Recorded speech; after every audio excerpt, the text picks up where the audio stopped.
hello Gambia, hello Sénégambia, ñu ngi leen di nuyu ku nekk sa tur ak sa sant di leen wax ne tey daal on the 28th of kañ la sax August 2016 yàlla xéewale nañu tax nañu ñëw teewee ndaje boo xamante ne mooy ndaje Sénégambien mooy suñ annual Sénégambian cultural weekend buñ dee def London tey moom ma ànd ak suñ xarit suma koto koo xamante ne moom waa London la te Gambien la Sénégambien la ñu ñëw daal gis suñ askan ngir dafa doon loo xamante ne saa yuñ teewee si mbootaay Gambien rek dañ dee kontaan kon donc aji maka ñu daal di ne bisimilah di ne ñu ngi ubbi show bi di wax ne ñëpp teew nañ te kontaan bu bëree fi nekk xaw ma yow lan nga am pour wax askani Sénégambia tey ñu ñëw seetaan. jërëjëf Fax bala maa wax dara kontaan naa ci yow kontaan naa sa liggéey moo koy Interface Gambia ñu ngi fii tey fii ci Barking Road ci parc bu rëy bi parc bu yanja bi lu ñu fi indi mooy cultural event bi nga xam ne daf de xew at bu jot fii ci London Yaram Art di ko taxawee mu nekk ñetti fan yoo xam ne man dama ko tuddee sax ñetti fan yi saafu wante parce que koo gëj a gis di nga ko gis koo xam ne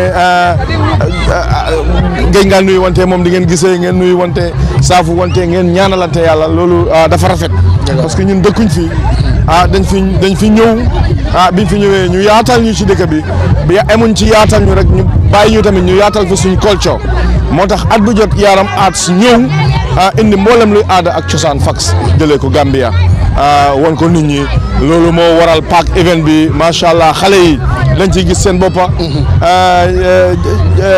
njegemaar yi dañ ciy gis seen boppa jànq yi gis ci seen boppa maire sax ak kilifa yi paa yi dañ fi gis seen boppa ndax tey moom yëpp ay rafet tey moom dara du fi ñaaw nga gis nit ñaa ngi door di ñëw Fax fas ene rek defar ba mu baax nu mu gën a rafetee rek dinañ fi am cultural displays different cultures different masquerade yu bare fii nii tey ba pare tamit gis nga nit ñi dinañ wër di wax ak ñoom seet naka lañ jundee bés bi ku gis fii ni mel rek di nga xam ne xale yi seen bopp sax Fax kontaan nañ ñii ci ñoom fii lañ juddoo amaan na lu bari suñu aada ñoom xamuñ ko suñu fii nag fekk si lii di nga gis suñu demee kii daat tey maa ngi gis kankurang maa ngi gis lii su ko defee nga expliqué na leen nga waxal leen ko comme que benn yoon la ci at bi yaakaar naa ku nekk rek war naa mën a find time ñëw fekkee si lii Fax.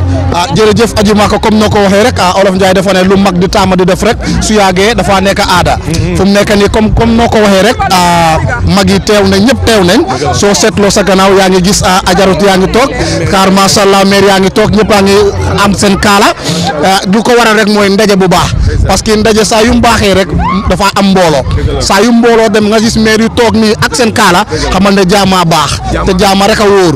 Fax sax dama la dollil wax dëgg na yàlla ñi suñu yaay lañ ñoo xam ne ñi bañ a ñëw Angleterre ñu bëri ci ñun juddooguñ la nga xam ne moo fi daan xew démba ak barka démba nit ñi nekkuñ woon benn comme jamono bu ñu nekkee nii ñoom ñi nga xam ne ñoo fekkee démba ba pare olbateeku tamit fekkee waat tey bugga naa ñu waxal ñu démba ni mu daan demee ak tey léegi nga xam ne xale yi naka lañ embrasser culture bi ni anti Mariama bu njëkkoon suñu doom yi yéen mi fi jur ay doom dañ daan dem di embrace culture jàmbur léegi nag Gambien si ñu ñëw indi culture bu mel nii fii ci Angleterre naka ngeen ñëw nag ngeen magal ñu fii xam nga ne mag ak xale fu ñu fokkee jotaay yàlla rek moo dina bëgg ci loolu.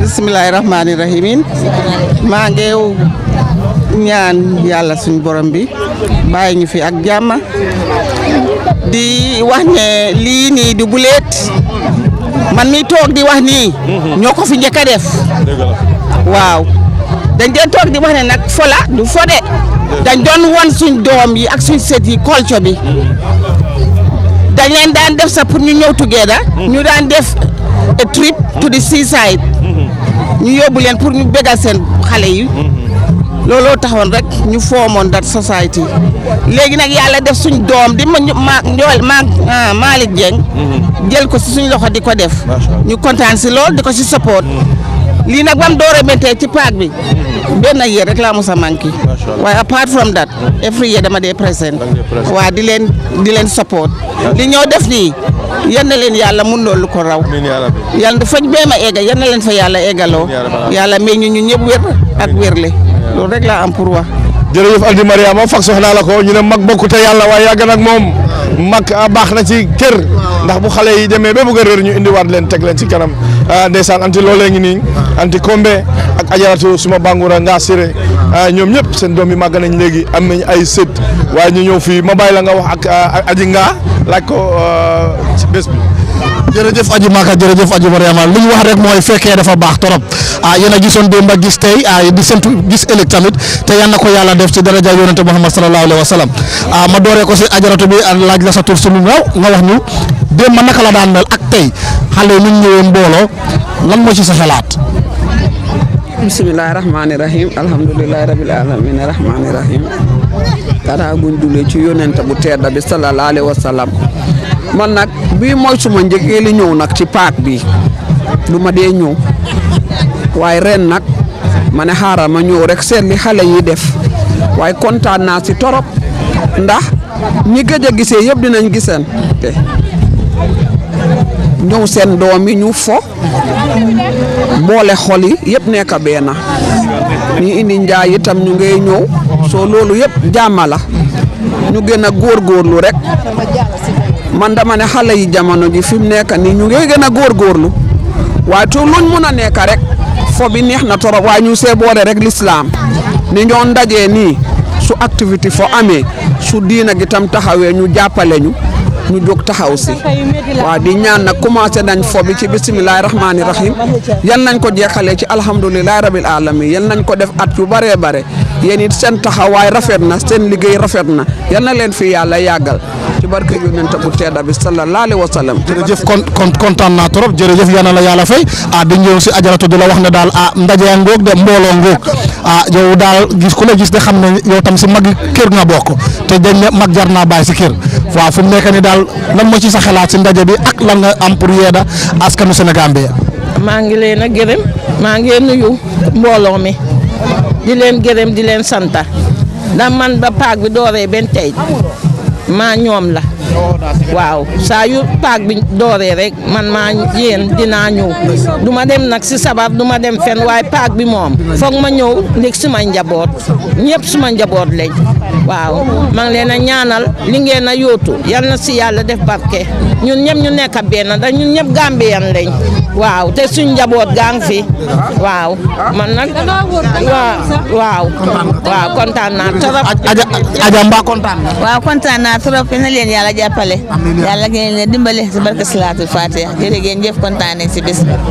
kon donc loolu lañ am si mag yi Aji Maka jege si la parce que comme nu ma la ko waxee rek fekkee ba fa baax mag tam baax na jar naa bàyyi si kër kon donc loolu lañ am si ajaratu yi loolu ñoom tam loolu lañ am pour yedda askanu Sénégal bi di rafetul lu Gambien bi yëpp di ñëw together lu Yaram Arts di organise mooy every year suñ cultural weekend bu ñëw am fii mag yi wax nañ bamtu nañ seet nañ démba nu naan amee ak ren xam nga ne comme daal ñun suñ génération macha allah yal nañu yàlla lafal cat. waaw amiin yaa rabbi fax loolu dama ne sax xiiwal bu rëy la wërsëg la ay xale bu ñu demee di def dara ba seen yaay ñëw fekkal leen si nga xam ne foofu lu fi ay nekku fi lu fi ñaaw nekku fi te diine ji tamit bu jotee mag ñi ñoom ñooy jiitu ñëw nekk suñ kanam ñu ñeme comme ni ma ko waxee rek mag dafa baax ci lu nekk rek parce que ñoom ñoo fekkee démba ñoom ñoo fekkee tey kon suñu maire yi toog cant ak ngërëm ñi yàlla na leen yàlla lafal cat léegi mbokk yi ñu ngi fii tey comme ni ma ko waxee rek ci paak bi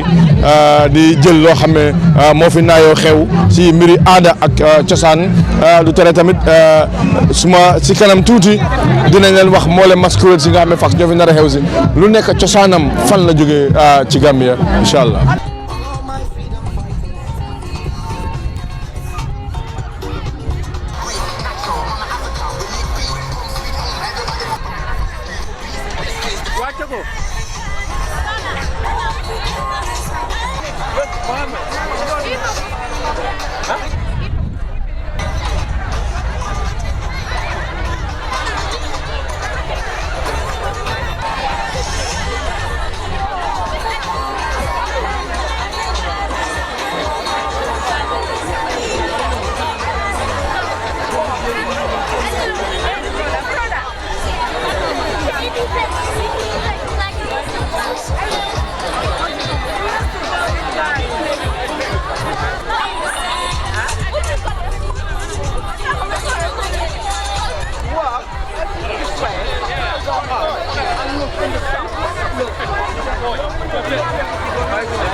yaa sey maa ngi lay nuyu. maa ngi laa fay.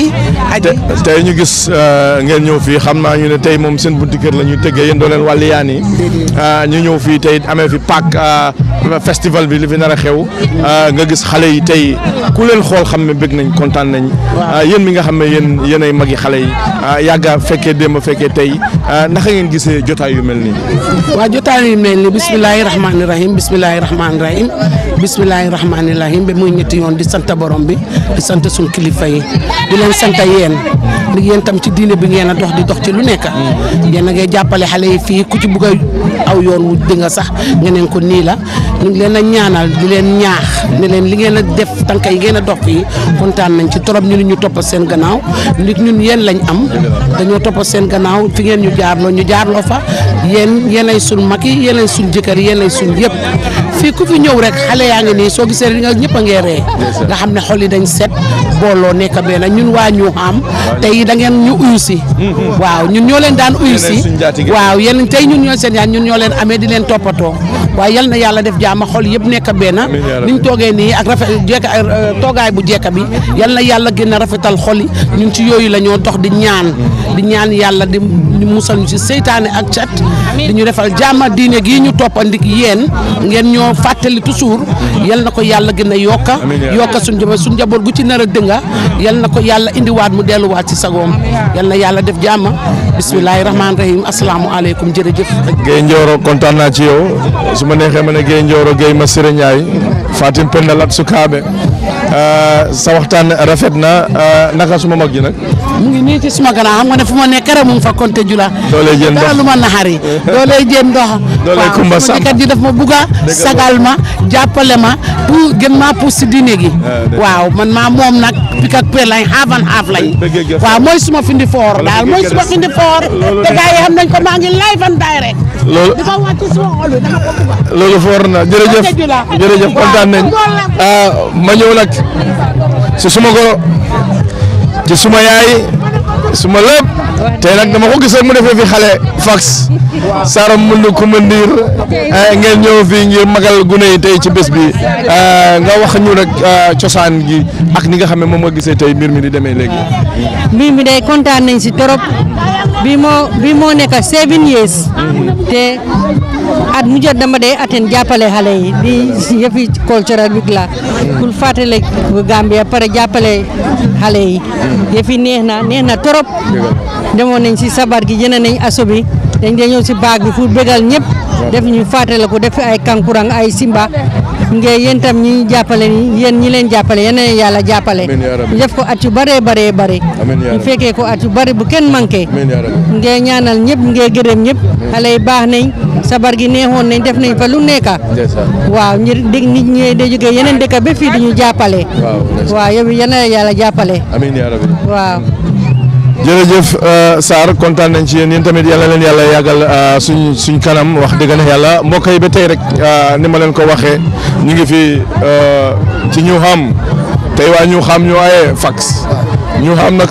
ñoom wax dëgg ne yàlla gaa yi bëgg a jël mbir yi parce que bu Tabaski amee ak Korité ñu xam la léegi tamit cultural festival bi tamit ñoom ñoo ñëw man nag toujours dinaa leen jaaxal ñu bëri fax ñaari mbaxana laa sol ni ko Ndiok Malick de waxee bu diine ji xewlee ma dem fa yëngatu bu aada ak cosaan xewlee ma dem fa yëngatu waaye soo ko seetloo yëpp benn la de parce que diine daaxut aada bu baax waaw léegi aada bu baax su amee soo fa teewee xam nga ne diine bi nga teewal fax dégg naa dégg waaw diine bu aada bu baax bu rafet diine dàqu ko looloo war a nga xam ne mag ñi wax dëgg ne yàlla weesu na fu ñoo fayee jaamu yàlla dafa bëgg ay jullit ñuy ñëw together yow fu mu nekk ni tey óor na ma ne ñu fi toog nii kenn meru fi fax kenn meru fi parce que fu mer fu nekk rek saat nees fu mu nekk rek doo fa dégg musique doo fa dégg tëgga loolu nag lii mooy mandargal mooy jàmm moo fi am kon yàlla na jàmm yàgga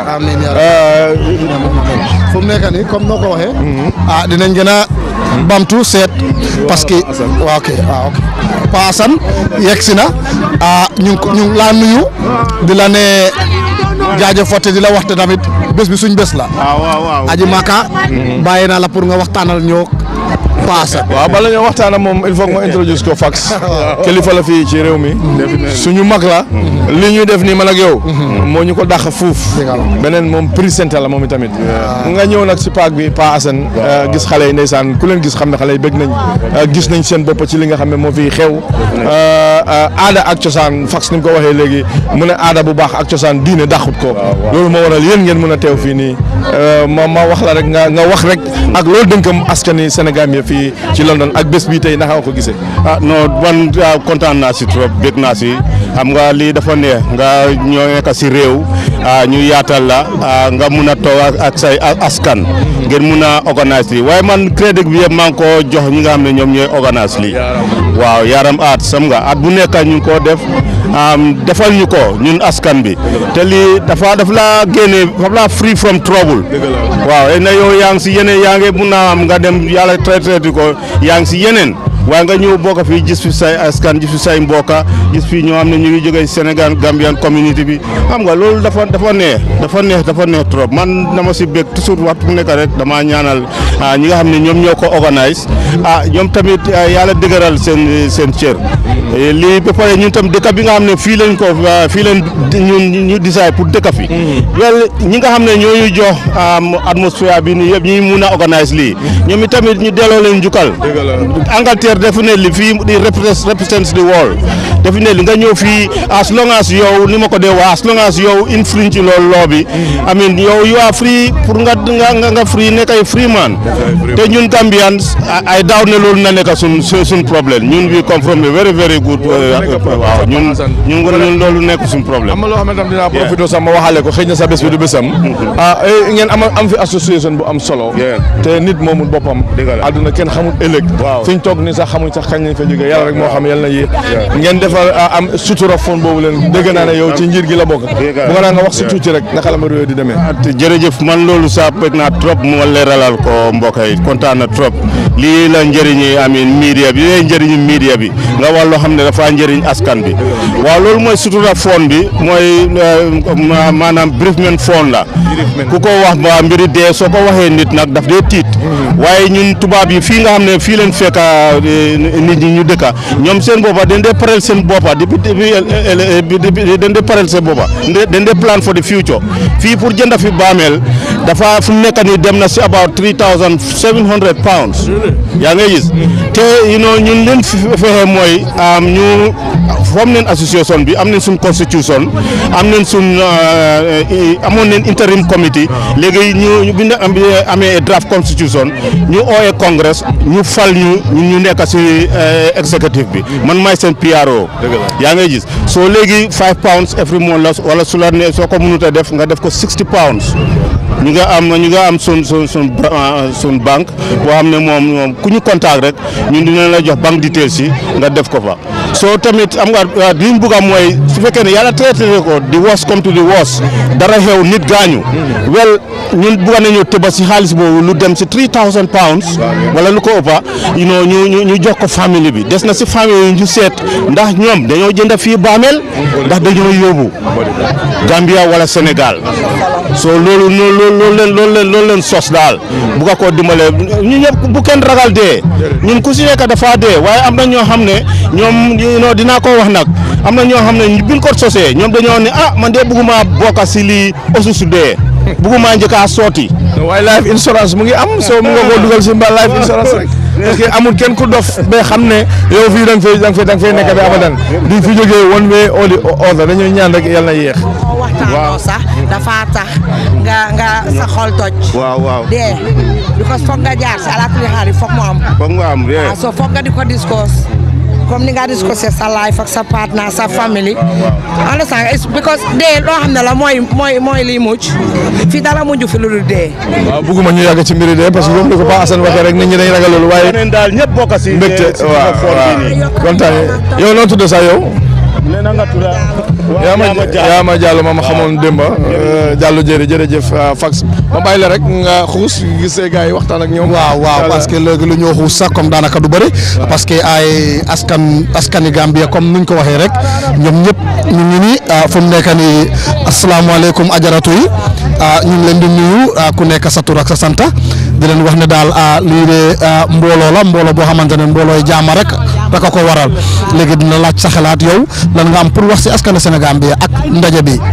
askani Sénégal bi dañu ne dañ si kontaan di ñëpp bokka booloo jàppante lii dafa neex su ko defee suñ ñu nekk Gambie di ñu gis xam nga seen xel di del si ñun ñi nga xamante ne ñu ngi fii nii géej nañoo dem Gambie xam nga seen i waajur gisuñ leen suñ toogee di seetaan ay Facebook yi because fi mu nekk media bi fi mu nekk la suñ toogee di seetaan si media bi di gis seen nit ñi si biir fii nii xam nga si paak bi gis na ñëpp a ngi jàppante ñëpp a ngi booloo sabar gi tamit noonu ñëpp aso bi ñëpp xam nga bu nekk benn dance ba tamit noonu la so ñu ngi kontaan si mbooloo mi xam nga dajaloo beeg yooyu noonu lii ñu di ko def every year buñ ko mus a bàyyi xam nga ba pare ñuy jàppante ase Gambien di dumbalante ak yooyu noonu yëpp xam nga ñu bàyyi yoo xamante ne daal loo xam ne li fi wut warut. waaw kontaan na trop ci yow. yal nañu yàlla musal si. amiin yaa rabbi. defal jaama ñi fi nekk ñëpp yàlla defal leen jaama ñu toog ba ñibbi ñëpp ñuy toppatoo Banjul buñ fàtte Gambie tamit du noonu.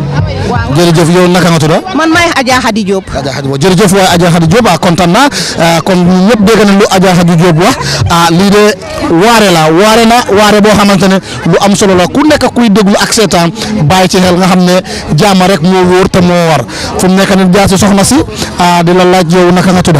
man maa tudd Ndeye Aïda Gassama di Awa Jibu Ndiaye. Ndeye Awa Jibu Ndiaye. Ndeye Aïda Gassama lan nga am pour wax ci bési tey. kontaan rek di ñaan yàlla ñu fekkee at yu bëree bëri te taw ko yàlla may ñu wér ak wérle boole ñu ñuy benn ñun ñëpp dundal njaboot gi barkeel leen toog ba ñoom tey ñu jàppale suñu kilifa yi ñoom tey ñu jàppale ñooñu fa laay mën a eb nag suma mag yi wax ni nga pare. jërëjëf magam yi wax nañ te mag su waxee rek xale doo soot wax fu mu nekk nii laajte ajaratu maa ngi jégalu yow noo tudd. Aji Fa Ndiaye Badiane. Aji Fa Ndiaye xanaa wax na ba pare nag xanaa man damaa dolli rek. waaw yow kay moom xanaa wax rek sa kontaante rek nga bëgg a wane wu. kontaante di ñaan yàlla rek ñu fekkee déwén yëf yi neex na depuis barka démb ba tey ñu ngi enjoy nag lii rek dafa neex.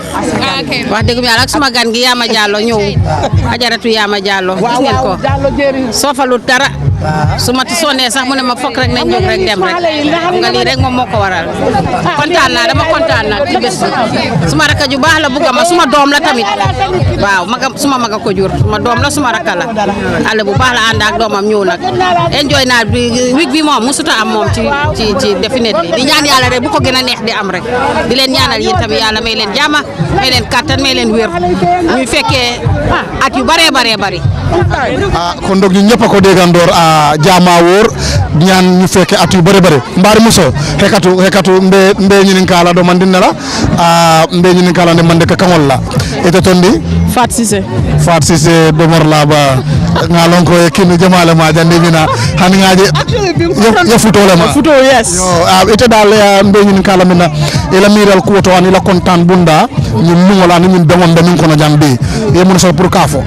No, I think this is brilliant because number one, pour Gambian Ol Kafunyoma at one place it's a very good initiative, and you can see that there are lots of kids here, and then the kids, so they will grow to know who they are, where they come from, and what their culture is, because a lot of cultures have been showcased the last few days, from the Tanabir, to the last night show, and here also. And I remember, a few years back, they used to do this Zimba and other things. I haven't seen, Kankura, I haven't seen any yet, but I know it's a little bit early, because Gambians we don't go out early. When you say 10 o'clock, we will come at 12. So, but anyway, that is something that is part of us. I'm sure it will be changing, because people are more and more aware of things, and they're changing, and then time is of essence. But the most important thing for me, having a cultural week like this, it's a very good initiative, and I think I want to thank Yaram Arts for the initiative. Jog Malik and his team, the crew, what they're doing a very good job, and this has to stay on. It has to be bigger, and it has to. There shouldn't be a year that we should skip this, because look, some of these kids here, in another 5 years they'll be late teenagers or in their early 20s. They will know more about their home, their culture, and how their people do things from events like this and other smaller events or Molka Mill organize in the local communities. So you guys are doing a good job. Interface Gambia as well. I've been part of it from day one, and you're doing a very good job. You're always there when Gambians need you. So I think it's something that Alfana, you can keep it up and then continue to showcase our Gambian culture, Gambian events, Gambian activities. And not only you making the individuals owning the activity happy, but you're making the community happy, and also they see what their culture is all about. So kudos to you guys too. Oh, thank you very much, Fatu. What message do you have for business entities like business enterprises? Do you think it is very vital for them as well to give their aid or to support such a noble call that will gather all Gambians together to showcase talents and as well learn more about their culture? You see, because we do business, and mainly Gambian business. When there are many Gambian businesses in the country, I, as a businesswoman, I know Gambian business is mainly these money transfer companies and then some of the shipping companies.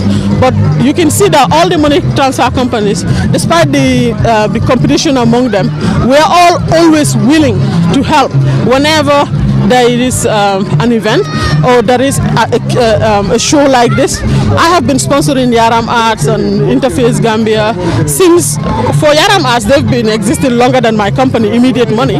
But since I have started, I have been sponsoring them year on year out. And the same thing with Interface Gambia. I was one of the first main sponsors of Interface Gambia. I started with them from day one. So I believe that supporting each other, owning each other's businesses, supporting each other to grow, and also showcase our culture. And like I said from the beginning, the kids here, they will know more about their cultures and where they come from this kind of activities. So me and my company, Immediate Money, as a group, we're 100% behind this kind of events. And I know everybody can attest that whenever there's an event, the first company people will talk of is go to Immediate for sponsorship. We're not a big company, we're a small company. We're growing thanks to the support that we're getting from the community, and I really appreciate that. But we're always going to be behind this kind of events, and I know not only us, the other companies as well are all doing the same thing. We're all supporting institutions like Interface and Yaram Arts. Thank you very much, Fatou. We heard from Madam Cissé. Wax na yep aya bela fo ko ngam nyamen rong ako nyodema akula miyalon ka kumata sako kamoma ko mom yalon ko akafole bende kafo melon kayra kafolo woto ako Gambian safar lal man siya jambare do yata nyawonya andi beni la kuol be nyawonya bare ka Gambianol ma ko le pour ka nyum kumandir si fake pour ka hadama dungol be bendi dula kelen kana kayra bengola kayaya nyokan kanyo bunya an kanyola chosano long anina ado woto abaraka bake Fatou kontanta bake Interface Gambia fanam be bunya to fole ba fole ko abaraka bake la kunyima anena lo nyima kon donc ñu ñoko degando di wax na dal di leen amal waye dinañ gëna ñew ci kanam yépp ci paak bi la mbokk yi comme ni nga ko waxee rek ñu ngi fii si paak bi ma gis suma jigéen suma xarit Fatou Tall comme ni ma waxoon Baby Tall laa koy wax rek ñoom bawol yu baax yi ngi nii ma ne FT bési tey bi loo yëg tey xanaa kontaan gis ñoo gëj a gis family friends yi so kontaan naa trop. It's a nice ambience. I look forward to it every year. I look forward to the park here. So looy wax Yaram Arts organizers yi definitely a great job, excellent as usual every year. Will you support them next time in the future? Definitely 100%. Thank you. Because ñoom lañ fi am. Yeah. Thank you so very much.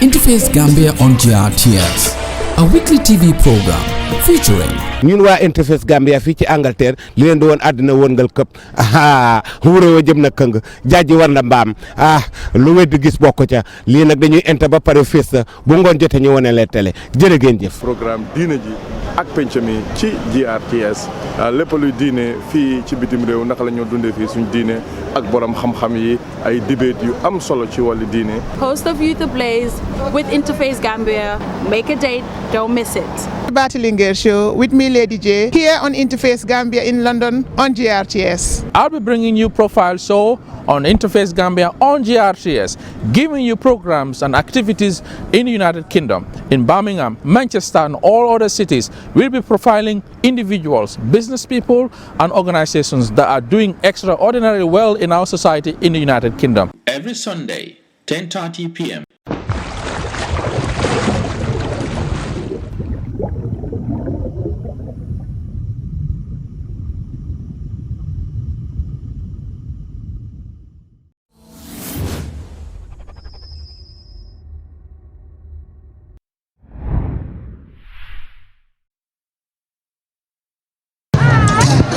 What are you doing here, Suleiman? Yeah, I've just recently started an online business for Gambians living abroad.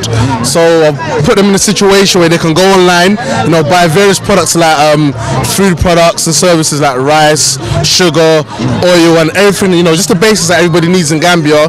All they have to do is go online, click what product they want, and then I've got a delivery team on a shop open in Gambia, and then they get the products delivered to their family members in Gambia within 24 to 48 hours. Do you think here is the right medium or the right forum to introduce your business to the public? Yeah, I believe this is the right forum to actually come out and speak to people, because as you can see, we're surrounded by many Gambians. A lot of these people are sending money back every single month. So me being there, gives them access and allows them to have that awareness of what it is that we're trying to do here. Thank you very much, Suleiman. That is Suleiman Cham. He's my son, for those who doesn't know him. How is your mom, Binta? Yeah, my mom's fine. She's over there, just being businesswoman that she is as usual, and just trying to make things happen. Thank you for talking to Interface, Suleiman.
jigéen baax na ñu ngi daan seen doole mënoon nañoo dem nekkee leneen fu mbooloo daje rek foog ñu bëgg lu ñu naan bëgg lu ñu lekk ngeen indi fi ay bagages di jaay noo leen ko gisee tey.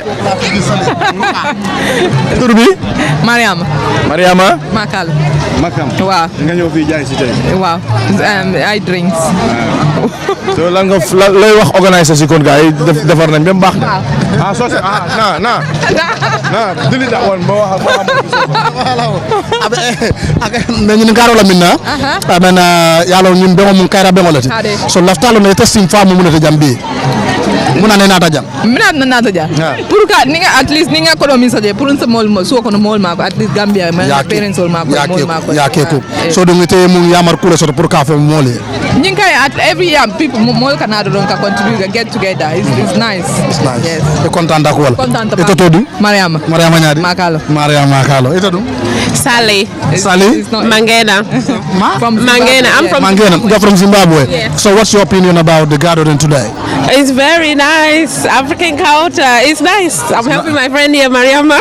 Kudos. We're very happy. Thanks for talking to Interface Gambia. Yeah, thank you so much. Aji Maka, comme que gis nañ ne jigéen ñi góor demut baleen si gannaaw saa yow demee si kër fekk kër bu taxaw ba taxaw xamal ne jigéen bu baax am ci waaye ñëw si waarum safar gi tamit kenn demut baleen léegi fu mu nekk ni daal kii soxna la ko xamante ne ñëpp ko ràññee ma bàyyi la nga laaj waxtaana moom tuuti laaj xalaatam ak seet moom lan la am pour wax si askan si bés bi daal ak waa askan Sénégal bi daal. jërëjëf Fax Lili Mama lañ koy wooyee ndeysaan moom foo ko fekk rek mu ngi dox ci mbiri ñam di ut lu nit ñi di defal seen mbir mu am solo saako bu emte du taxaw loo gisee tey bërëb bi tey Lili. bërëb bi rafet na Gambien yëpp ñëw neen Sénégal bi yàlla mun a wax ñoom ñëpp ñëw neen together loolu la ñëpp di ñaan man de anyway si loolu lay wër ñëpp xam nañ ne loolu nekk man dama def ngénte yeeg sëy yeeg yëpp. yaa ngi advertise da nga fay de. advertise suma dama wax suma dégg loolu lay def man daal maa ngi tey nag dama wër taxawal pour Smiling Coast Foods waaw tey fii laa génne si ñoom waaye yàgg naa ak Gambian Cultural Week bi ñoom seen bopp xam nañ loolu si man tey du bés du lu ees daal si man anyway waaye maa ngi gërëm ñëpp di gërëm waa Yaram Arts si luñ sos lu yàgg la waaye ne dëgg la tamit liñ def ni tax na ba Gambien ni léegi ko si ne August lii la dee njëkk a wax so maa ngi gërëm ñëpp di gërëm tamit koo xam ne daal defoon na fi lekka yal na ñu yàlla continuer di ñu jox lii bés yi ni kuy def yu fi lekka daal jàmm rek la dee indi si biir dëkka ak si biir association sa wax rafet na Smiling Coast ñii bokk nañ ci ñi nga xam ne ñoo jàppale Interface moo koy ba leen gisee ñu mën a def production yu baax yi nii ñu mel ni Smiling Coast Foods ñoo ñi nga xam ne ñoo jàpp ci liggéey bi ndax olof daf ne feccum liir bu neexee ndeyjaatee sa mbagg yi xam nga ne liggéey bu rëy bi liggéey bu mucc ayib bi mënu fa am fekk yéen mi nga xam ne yéen amee seen marchandise yi nga xam ne yéen ko bëgg a fesal ngeen ñëw ñu wanal leen ko su ko defee ñu wéccee rek affaire yi exchange la kon jaaykat yi yéen tamit boo leen amee loo leen di jaay rek ñun ñu ngi fi always fu ne rek Interface Gambia ñu nga fa foo ñu jiix rek léegi ñu fa daj fax dafa mel ne bidiw ci asamaan noonu la Interface Gambia mel dañ laa inte ba pare fees la bu ngoonee ñu wane la télé kon jaaraama Smiling Coast comme nun leen ko waxee rek jaay moom dafa baax su nekk aji maaka we know that there is no stronger man without a super stronger woman beside him. You know, and in everything that we do in life, business becomes a very fundamental issue in our daily activities. So on the note, I will just ask you, Madam, what's your name? My name is Aramata. Aramata, I can see a display of some artistic works. They could be jewelries or whatever, or necklaces that are meant to beautify women and as well to expose them in a very standard way. So what is your opinion about this gathering, and exactly what is your impression about everything? I think this is a really good thing to do. At times you have gathering like this, then because sometimes it's hard. You know, here it's hard. We have job, you have things to do at home. It's hard to find people and to meet them up. So this is a really good place to meet everybody up. I think this is a good thing. Yeah, it's a good thing. Sometimes you don't see people for a long time, and this is the place that we come. Wow. Yeah, because I've seen people from Sweden, from Norway, everywhere. So I'm really happy. Yes. Thank you very much for talking to Interface Gambia. Thank you very much. ñu ngi dem Interface Gambia comme ni ñu ko waaye fu ñam bi nekk rek ñu ngi fa léegi fu mu nekk ni daal ñu ngi dajeeg waa joo xamante ne bàyyi jigéen yi jiitu moom si boppam moo jiitu di jaay. nga ni ma waaw di la laajte yow naka nga tudd? man maa ngi tudd Bob. lan mooy sa xalaat ak lan nga am pour wax si bés bi ak waa Sénégal bi.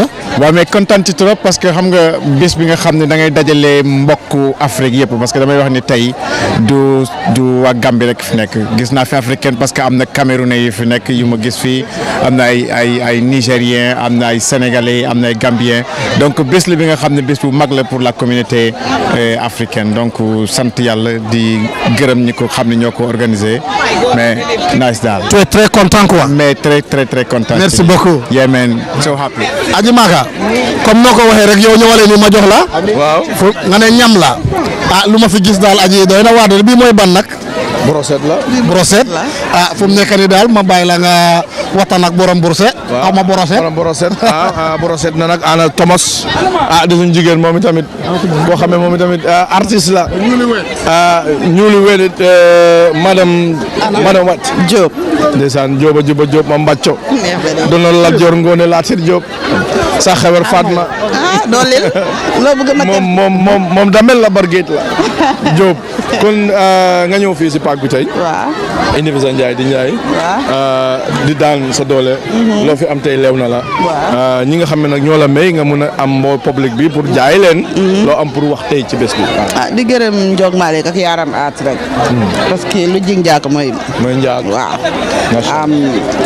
jox nañu chance man lii bu mu jegeñee sax moo ma njëkk a kool de ma da nga bëgg sa stall ma jël suma stall di ko ñaanal rek moom ak ñim bokkal li yëpp ñi ko tënka ñi ko wër ñi koy jàppale yëpp mu gën a jëm ca kanam na yokk rek jërëjëf di leen gërëm yéen Interface Gambia li ngeen seen liggéey rafet na man de kontaan naa ci yéen waaw ndax fu ma ootee rek ngeen ñëw fekk si ma te wane ma waaw ñi may uyu si ba léegi samay taal yëpp ak moo tax ñu sañu aba waxee électro bi mu ne Interface la bu ngoonee ñu wane la télé loolu saf be dee kontaan naa ci yow wax bu julli jotatee Tabaski wala Korité bu leen sonal di yónnee Banjul muy diile ngeen a stress kontaan leen Gabu Njaay rek xaftaan yi moo jaay fii loo gis lu rafet may sor rek xamal leen ci Gabu la jógee Gabu nuyu naa la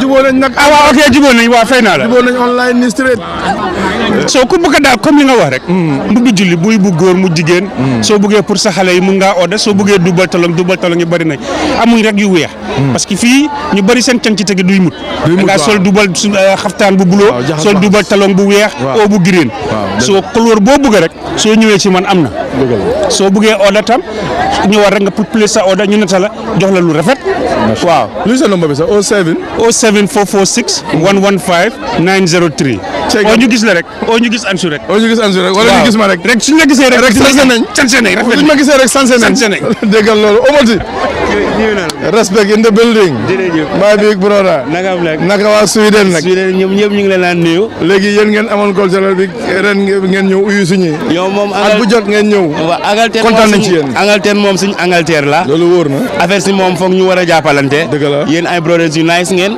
yéen a ngi def lu rafet a rafet si biir àddina si Gambian yëpp yi ko seede so ñu ngi leen a ñaanal yàlla tamit you know leen si li ngeen jàppa yéen la continuer di dem kanam ba faw definitely cultural week bi nice na definitely kontaan nañ Omoti in the building my big brother Adimaka tey nu ngi ko waxee sax tey suñ bés la fu mu nekk nii daal ñii ñooy xalele Gambia xalel yoo xamante ne ku leen am ci mbooloo dina baax parce que dañooy toppa tànki mag ma dooree ko ci ñoom ñetta ñii xool leen bu baax yow naka nga tudd Adja. man Aïcha tey lan nga am pour wax si bési tey. bés bi de ana kontaan nañ torop comme fii moom ku fi ñëw moom tasee fee sa gaa yi ñi nga gëj a gis ñëpp nga gis leen neex na torop neex na am na ñoo xam ne gëj naa leen a gis depuis time school su ma ñëwee fii dama leen di gis loolu dafa neex torop. kon yow ñuy seetaan Interface Gambia sa GRTS Mamos TV ak Ben TV Aïssatou Faye lii la am pour wax leen so yow dafa mel ne ndaje bi daal saf na la. neex na torop man de neex na ma moom. yow nag Adja noo tudd. man maa ngi tudd Ñima naka. Ñima Dabo. Adja ñëpp a dégg Ajaratu Ñima Dabo lu moo wax ak lu moo wëy fu mu nekk ni daal Adja yow lan nga am pour wax suñu askan bi. askan bi kay ana ne ñu juboo nekk benn paak bi daal lim fa dee ñëw Indian every year man daal boobu daal man daal suma wa soriwul ana ne. kontaan nga ci ba ci tey. non man kay every day like all the time like every year su ma fi ñëwee dama dee kontaan. waaw. kon déedéet ana wanti rek yow laa bëgg a seyal. man nga bëgg a seyal baax na fu mu nekk ni daal yow naka nga tudd Adja. man Seynabou naka Seydou Dani Sakho. waaw pour wax si ba ci tey. man xanaa kontaan. waaw xanaa kontaan ñoo xamante ne géej naa leen a gis xaw ma attaque ak yow si nga bokk sax. kontaan naa trop xanaa di leen ne ma waa Gambia. Aji Maka yaa ngi taxaw ak koo xamante ne macha allah kii moom xarama paas la may bi rek. waaw waaye tey dina wax ak man. di Aïssatou Thiam. taalibe baay bu mag bi. jógee ba Italie. ñëw fii nag dëkk London Angleterre. dafa liggéey bu liggéey mu ñëw na tombé suñ cultural week bi loo wax ci bés bi Aïda. xanaa kontaan bi mooy première fois ma koy fekkee.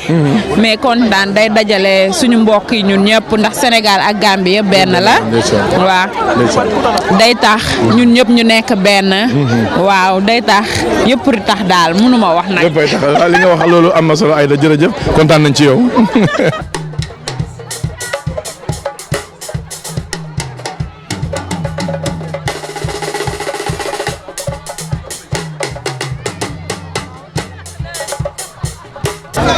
kii suma jabar la ma wax woon ndax ba tey woon bu la neexee.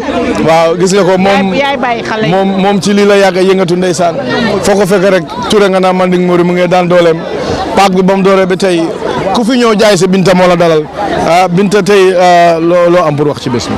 xanaa kontaan si bés bi di nuyu ñëpp di ñaan yàlla yal na ko fekkee at yu bëree bëri. amiin yaa rabbi boole ko fan gu daa wér gu yaram ak kattan. allahumma amiin. ña ko organise tamit di la ñaanal yàlla gën leen a mun lool lu ëppali. amiin yaa rabbi. ci darajaay nabi sallallahu alayhi wa sallam. boole ebe ñaata la.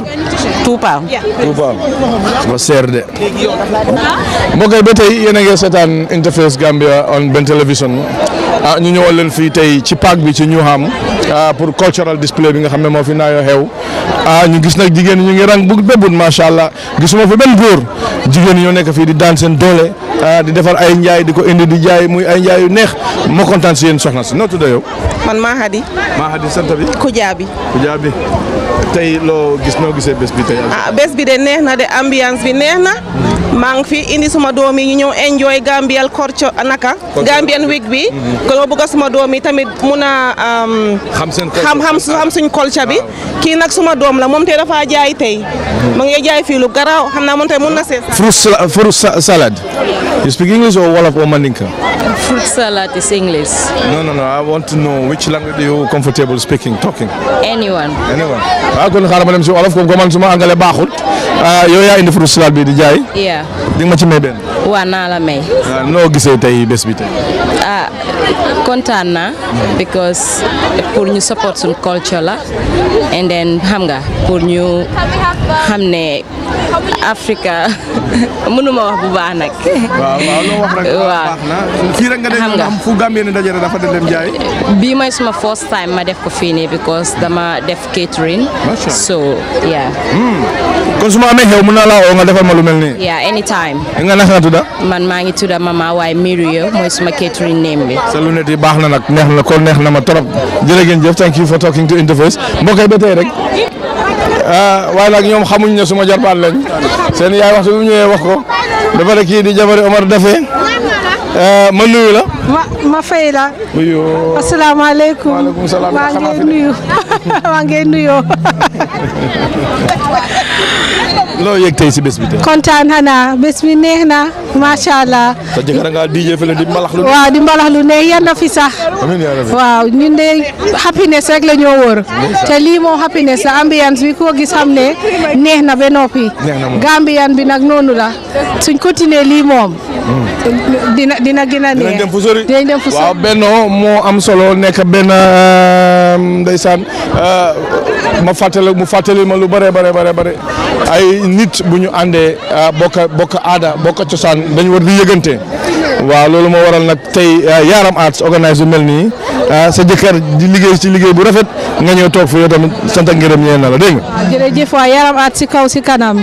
jërëjëf Chérif xam nga ne fii nii fu may sawar a ñëw la ki may nar a waxal ni ku may sawar a waxal la muy Fatou Sow Biin muy jigéen ju mat góor waxuma man góor de jigéen bu mat góor ngeen déglu ma bu baax a baax moom ba jeg yëpp di nelaw moom ci la jógoon di daan dooleem foo ko fekk rek mu ngi dundee ñaxam di ko dundalee njabootam ànd ak jëkkëram Alpha Diin barka Dembo Ndiaye lañ ko fi tuddee gàmmo mu toj gàmmo gi Chérif Sow Interface ñu la nuyu.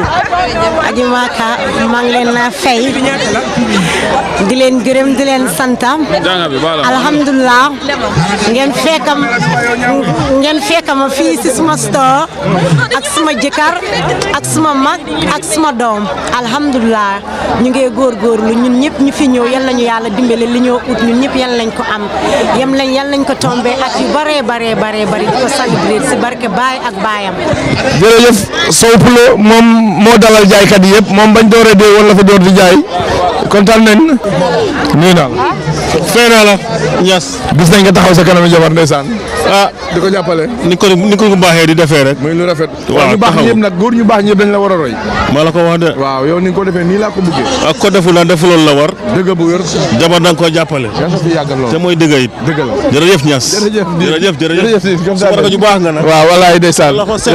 jërëjëf nga doxal yëpp moom la. jërëjëf yal na la yàlla yokk taxawaay. si kattanu suñu morom. amiin yaa rabbi Niass. kontaan nañ. We are here from forward, we're advocating against female circumcision. Male genital mutilation. Yes. So you are here to sensitize the people about the implication, raising awareness. Yes, we are raising awareness to women and to men, and we work with men and women as well on raising awareness and also the implications of FGM. What is wrong with FGM? Is it so many people are doing it and it's culture? So what is wrong? What is wrong? Why are you stopping it? You know, culture is dynamic. Right. The things that are, you know, FGM doesn't have any medical advantage. In fact, it causes a lot of medical problems. So what we are trying to say to people is we have to advocate and look after, you know, our future, our girls, and make them the best that they can be. So it's about safeguarding. What's your name? My name is Tox. Tox, and where can we contact you in case we want to talk to you further about this? You can contact us at Forward, and that's our leaflet, and our contact is Forward, our Twitter. We have a Twitter handle at Forward UK, and the Facebook Forward.uk, and also you can contact us on our telephone. It's 0208 960 4000. So how do you see this medium or this forum? Is it the right forum to showcase what you're doing now? This is absolutely perfect. This is the right place because it's for Africans, and we need to help each other to really develop, you know, our potential to the highest. We thank you very much, Tox, for talking to Interface, and that's the book. It's a good read. It talks about FGM, the health hazard of FGM, and the health implication of FGM, especially we African. Is some of them, you know, they're so holding tight into culture that they cannot leave or quit this kind of practices, which is very harmful, I think. Yes, we agree that every step, you know, it's a marathon, and every step makes a difference. So for every person here, we've spoken to as many people as we can. The idea today is to speak to every single man and woman and to help, you know, tell them that we need to do that. Stop FGM. Thank you. Thank you.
Serif maa dox ndeysaan ba daje Hadi Konte.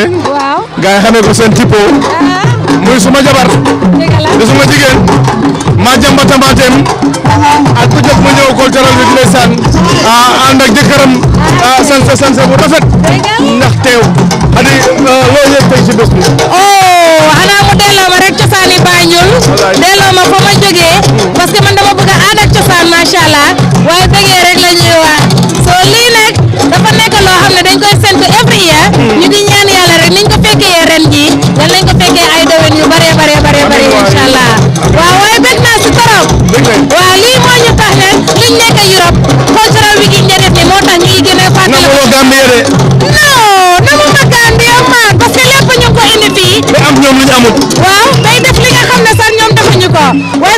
ba mu bari ba ñu mayee kàttan bi ak yëg bi nit ñi ñëw macha allah ak seen liggéey bu rafet bi kontaan naa trop waaye si seen job bi. yow loo bu am pour wax askan wi Sénégal bi kon gis na ne ñu bëri da nga leen follow. ban digal nga leen bëgg a digtal Sénégal communauté bi indi diaspora. waaw loolu moom li ma leen seet digtal mooy bu ñuy fàtte suñ aada ak cosaan parce que nit ku nekk boo xamul fi ngay jëm da nga war a dellu fa nga jógee te lii moo ñooy yóbbu ñun fi ñuy jëm macha allah te buñ ko bàyyee kon day mel ni ñun fi ñu war a jógee dinañu réer kon waaw so lii rek laa bëgg a tam ñi koy fàttaliku macha allah dégg nga. kontaan naa ci yow Khady Konté maa ngi ñëw su den nag su ko defee ñu def dem baax delloo buum ca mooy ga loolu foofu am waaw dina am sa incha allah bu soobee yàlla thank you so much jërëjëf mbokk yi ñu ngi fii day ci parc bi ndeysaan ñu gis li yaa ngoom nga xam ne cosaan dekk na suñu mag yi géwél yu bokk sa Banjul xam naa fi ñu tëddal loolu seen yax yi sedd nañ ndax pour sa bi ñi ko mujjee réewu seen loxo ngeen gis yaa ngoom Hadi Sakho mu def cosaan bi démb la woon yaa ngoom jërëjëf Aji Maka macha allah door nañ si bisimilah yal nañ ko àggale alhamdulilah rabil alamin ñun nag li fi maam yi bàyyi woon rek lañ bugg a def lañ bugg a jël di ko def ndax xale yi tey mun koo xam mun cee topp xam ne lii mooy suñ cosaan waaw jërëjëf yaa ngoom a ngi noonu moom ci rek lay dox di boole xale yi téye pour sam rek di ñaw yaa ngoom lu mer yaa ngoom du mere kenn kontaan nañ ci yow Hadi Sakho yow nag li ma bëgg nga defal ma tey interface xam nga ne yelloon nañ madda ñu nag en direct ñëpp gis ko